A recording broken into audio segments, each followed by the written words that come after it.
Recently, I played in the Pinky Bracket, a 10k tournament hosted by Hugged, and it was one of the best times I had with this game. Sure, I didn't win, but I had such a blast that I now want to share this experience I've acquired there and in many other tournaments with you guys. So here is a quick compilation of tips that will motivate you to play in tournaments, at least I hope. Of course, this video can be useful for any other Osu game mode or any other rhythm game. But first, why would you even want to play in a tournament? Well, there's a few good reasons for that, but mainly for the community. You all know it, Os is a community-driven game. Everything big in this game is done by people like you and me. And signing up to a tournament is a really great thing to do if you want to support the game. It keeps the competitive scene alive by showing interest. Yeah, watching the OWC is not the only way, kiddos. Another good thing is that it allows you to meet new people that have the same level, game mode or language as you. I will take myself again as an example, but I would have never known the French community so well if I had entered all the MFTs I could.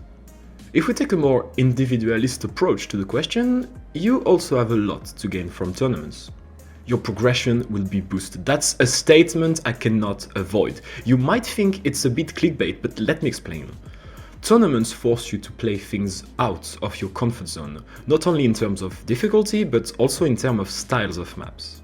You will have to play all the things you hate, and by doing so you will not only improve in those zones, but also get to know your real level at them. Because yes, when you hate something, you don't play it, thus you don't really know how good you are. I can almost guarantee that a player that has never played a single tournament before will see progress on his gameplay after doing so. We could also argue that tournaments give you a new motivation for playing. When you have a match at the weekend, you want to be prepared. But we'll get back to that in a moment. Lastly, many community members argue that tournaments show the skills of player better than any dance, rank or even PP. If I manage to get you interested in playing, you can find more information under the tournament sections in the forums. Don't worry, there are tournaments for all game modes, all key modes and all skill level. Okay, so now that you signed up to your tournament, let's get into the tips, starting with before the tournament.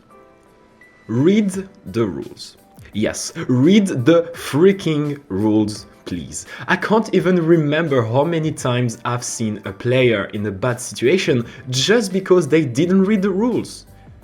You don't even need to spend a lot of time doing so, just check all the things you need. Are there bans, protects, limits on the warm-up duration, what happens if you disconnect, how do you reschedule a match?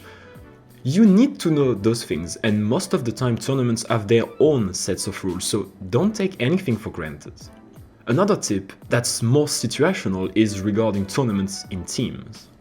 Of course, it's better to play with a friend, and in general with people you like, but try your best to have teammates that can play things you can't. So if you are a LN specialist, don't team up with only LN players. Nowadays, most tournaments have qualifiers, so let's talk a bit about that and also the post-seeding phase. An important thing to say about qualifiers is don't play them too much. It's usually 4 to 6 maps, and it's really easy to get into a mind block phase. You don't need to overplay them. 3 or 4 replays could be enough most of the time. If you struggle with one of them a lot, try to play maps that are similar in style and length, but not the same map over and over, please. The only exception to this rule is SVs. In that case, yes, you need to play it again and again. More on that topic later. Once the seeding is done and the bracket revealed, it's strategy time. Yes, it might not be the first thing you think about when I say mania tournaments, but strategy and information gathering are really important. So get to know your future opponents. Try to get an overview of their strengths and weaknesses compared to yours and note them down. You can do that with their OSU profile or with their qualifier results, for example. Most of the time the results are public.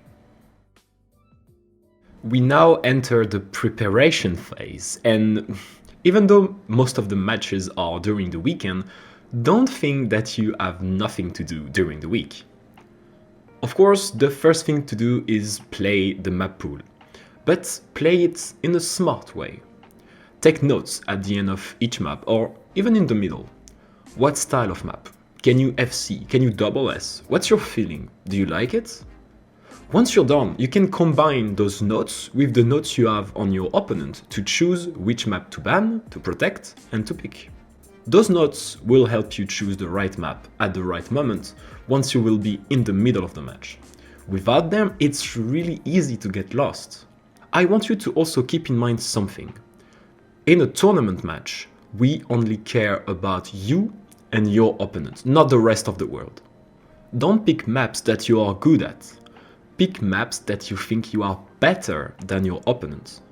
Don't forget to also play the tiebreaker just to make sure there is no surprise, like a big SV or LM wall. We never know. Now, I promised we would talk about it again. Let's say a word or two about how to train SVs. Not all tournaments put SVs in their map pool, but if the one you are attending do, please train those. SVs require much more effort per map, it is true, but not training them means accepting that your opponent is already at 1-0. But some people might say, yeah, I'm gonna ban the SV map and everything will be okay, right? Well, no. What if you end up facing someone who also didn't train SV and you have to ban first? Well, you will both look like two idiots. Except your opponent will ban one of your potential pick, while you will ban, well, nothing, technically. So here are a few tips on practicing SVs. I'll be quick, it could be the topic of another video, but here they are. 1. Ghost tapping. If you have a big void in the song, you can keep track of the pace by tapping notes that do not exist. Beware though, to not tap early on anything. 2. Check your offset. If you feel like your inputs make no sense, maybe your offset is off.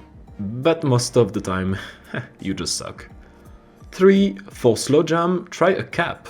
Yeah, I know it feels weird to say it, but if your map has a section with a really slow scroll speed, try to use a cap as a sort of movable lane cover. 4. Play every day. Usually for a better assimilation of the map, it's better to play the map twice a day during 5 days than play the map 20 times a single day. 5. Do a no SV practice map. It's easy to do, just go in the editor and delete green markers. It will help you to understand the map a lot.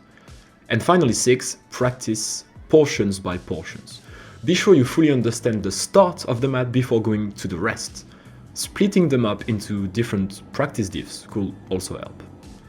Okay, last thing for this category, don't forget that you have to choose a time to play the match with your opponent.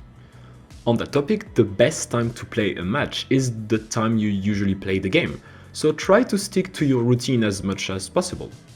Okay, now during a match. The first thing to do when you have a match is to warm up.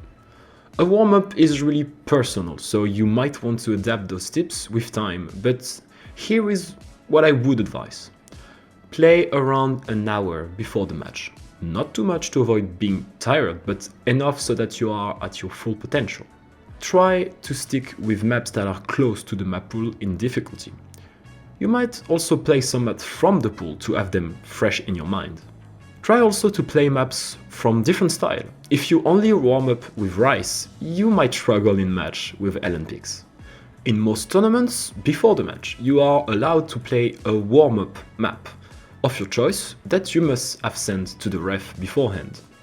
And the really smart thing to do then is to use this opportunity to collect even more informations on your opponent.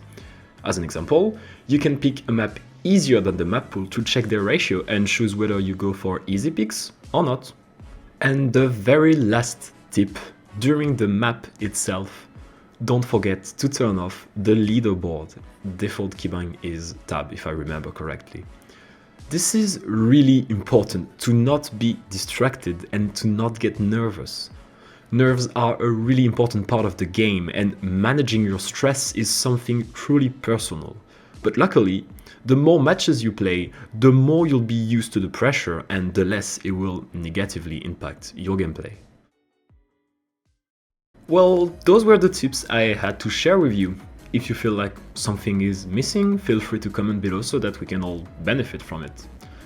If you enjoy that kind of content, don't forget that liking, subscribing and sharing helps a lot. Thank you for watching, and I hope to see you in my next tournament.